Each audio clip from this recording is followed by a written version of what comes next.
எங்க டெப்டேஷனால போட்டுட்டு இருக்காங்க. 11 மெடிக்கல் காலேஜ் உருவாக்கிட்டாங்க. அதுக்கான மேன் பவர் இல்லாம எப்படின்னா ரன் பண்றாங்க? இப்ப அதுக்கான மேன் பவர் வேணும்ல. அப்புறம் எப்படி 0 வேகன்சி அவங்க சொல்லுவாங்க? எல்லாத்தையும் ஓபன் பண்றாங்க. எல்லாத்தையும் ஒவ்வொரு ப்ரோக்ராம் நியூவா ப்ரோக்ராம் கொண்டு வராங்க. ப்ரோக்ராமுக்கு தேவையான மேன் பவர் கொடுக்கணும் இல்லைங்களா? மேன் பவர் கொடுக்காம ப்ரோக்ராம் ரன் பண்ணுங்க. நீங்க 12 ஹவர்ஸ் பாருங்க, 22 ஹவர்ஸ் பாருங்க. எனக்கு தேவை ரிப்போர்ட் கொடுங்க, எனக்கு தேவை ஒர்க் கொடுங்கன்னா நாமளும் ஒரு ஹியூமன் பீயிங் தானே. ஒரு ஹியூமன் பீயிங் அட்லீஸ்ட் 6 நாள் வேலை செஞ்சா ஒரு நாள் வந்து அவங்களுக்கு விடுமுறை. 8 மணி நேரம் தான் வேலை செய்யணும்னு சொல்லிட்டு நாம்ஸ் இருக்கு. அதையும் மீறி நீங்க வேலை செய்யுங்கன்னு சொல்லி நீங்க எப்படின்னா அவங்க இது பண்ணுவாங்க.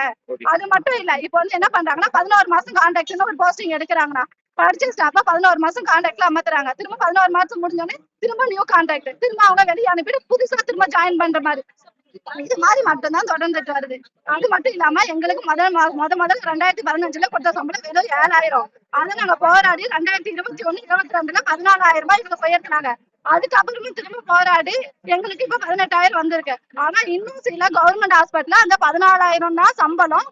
அது இல்லாம எங்களுக்கான பிஎஃப் சில இடத்துல குடிக்கிறதே இல்ல. இத போய் கேட்டா இது எங்களுக்கு தெரியாது, நீங்க யாருக்கிட்ட பேசணுமோ போய் வெளியே பேசுங்க அப்படிங்கிறாங்க. இதே மாதிரி தொடர்ந்து எங்களுக்கான வாழ்வாதாரம் இருக்கு. ஒரு ஃபேமிலியை வெறும் 18,000 நாங்க எப்படி வந்து ரன் பண்ண முடியும்? ஒரு வேல்யூ வந்து நாங்க வந்து இங்க வீடு எடுத்து தங்குறோம். நார்மலா சொல்லுங்க, ஒரு சிட்டில ஒரு வீட்டு வாடகை யாரு குறைஞ்சது 8,000 7,000 இல்லாம வாடகைக்கு தராங்க. 18,000 சம்பளத்துல நாங்க வாடகைக்கு பதினெட்டு கரண்ட் பில் இருக்கு, தண்ணி பில் இருக்கு, எங்களுக்கு குழந்தைங்க இருக்காங்க. நாங்க எப்படி அதெல்லாம் வந்து நடத்த முடியும்? ரொம்ப நாங்க வந்து எம்ஆர்பி செவிலியரா எக்ஸாம் எழுதி எம்ஆர்பி போர்டு மூலியமா இதுல வந்து வந்திருக்கோம் சார். 2015 எக்ஸாம் எழுதினோம். அப்ப என்னன்னா எக்ஸாம் எழுதி 2 வருஷம் வந்து நாங்க அதுல கான்ட்ராக்டா ஒர்க் பண்ணிட்டு 2 வருஷத்துக்கு அப்புறம் நாங்க ரெகுலருக்கு மாறிட்டு இருந்தோம். ஆனா இப்ப 10 வருஷம் ஆகுது, நாங்க இன்னும் ரெகுலருக்கு போகவே இல்லை.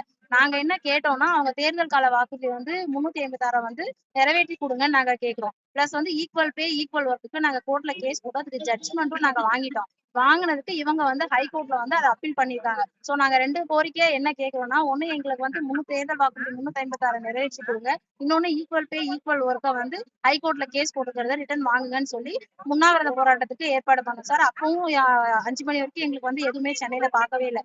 அதுக்கப்புறம் பேச்சுவார்த்தை கூப்பிட்டு எதுவும் பண்ண முடியாதுன்னு சொல்லிட்டாங்க. நாங்க அதுக்கப்புறம் தொடர் போராட்டம் கண்டினியூ பண்ணனால காவல்துறை வந்து எங்க எல்லாத்தையும் கூட்டிட்டு வந்து கிளாம்பாக்கம் பஸ் ஸ்டாண்ட்ல தனித்தனியா பிரிச்சு விட்டுட்டாங்க.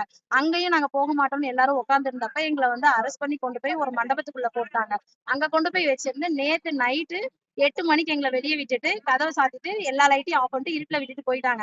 நாங்க அங்க இருந்து நடந்து மறுபடியும் கிளாம்பாக்கம் பஸ் ஸ்டாண்ட் போய் இப்ப பூர்வாஞ்சேரியில அங்க உட்கார்ந்துருக்கோம். எங்களோட தொடர் போராட்டத்துல நேத்தும் பேச்சுவார்த்தைக்கு அவங்க கூப்பிட்டுருந்தாங்க. அவங்க என்ன சொல்றாங்கன்னா, அந்த வாக்குறுதியை நிறைவேற்ற எங்களால முடியாது, காலி பண்ணிடுமே, இல்ல 0 வேகன்சின்னு சொல்றாங்க. ஆக்சுவலா எல்லா பிஎஸ்சிலையும் வேகன்சி இருக்கு. ஆக்சுவலா எங்களோட டியூட்டி ஹவர்ஸ் 8 ஹவர்ஸ், ஆனா நாங்க 12 ஹவர்ஸ் 24 ஹவர்ஸ் டியூட்டி பாக்குறோம். போதுமான அளவு செவிலியரே எங்களுக்கு இல்ல. நாங்க என்ன கேட்கிறோம்னா, உங்களோட தேர்தல் வாக்குறுதியை மட்டும் எங்களுக்கு நிறைவேற்றி கொடுங்கன்னு கேட்கிறோம். ஈக்குவல் பே ஈக்குவல் ஒர்க் போட்ட கேஸ வந்து எங்களுக்கு வாபஸ் வாங்கன்னு சொல்றோம். முதலமைச்சர் ஐயா வந்து தயவு கூர்ந்து எங்களோட வாழ்வாதாரத்தை தான் நாங்க கேட்கிறோம். எங்களுக்கு உள்ள கஷ்டத்தை தயவு செய்து எங்க கிட்ட வந்து பேசி எங்களை நிறைவேற்றி கொடுங்கன்னு கேட்கிறோம். தயவு செய்து எங்களோட கோரிக்கையை நிறைவேற்றி தருமாறு தாழ்மையோட கேட்டுக்கிறோம் முதல்வர் ஐயா. அழைத்து பேச வரைக்கும் உங்களோட போராட்டம் தொடருமா? எப்படி? கண்டிப்பா தொடர்ந்துட்டேதாங்க சார். அவங்க அழைத்து பேசுனதுல உடன்பாடு எட்டப்படவில்லை. அதனால வந்து நாங்க கண்டினியூ பண்ணிக்கிட்டு தான் இருக்கோம். எங்களோட கோரிக்கை நாங்க வந்து எம்ஆர்பி போர்டுல வந்து எக்ஸாம் எழுதி வர அத்தனை பேருமே டைரக்ட் ரெகுலருக்கு போயிடுறாங்க. ஸ்டாஃப் நர்ஸ் மட்டும் தான் 2 வருஷம் கான்ட்ராக்ட்ல ஒர்க் பண்ணி அதுக்கப்புறம் ரெகுலர். அரசு சொல்றாங்க காலி பணியிட இல்லன்றாங்க. வேகன்சி எவ்வளவு இருக்கு? 11 மெடிக்கல் காலேஜ்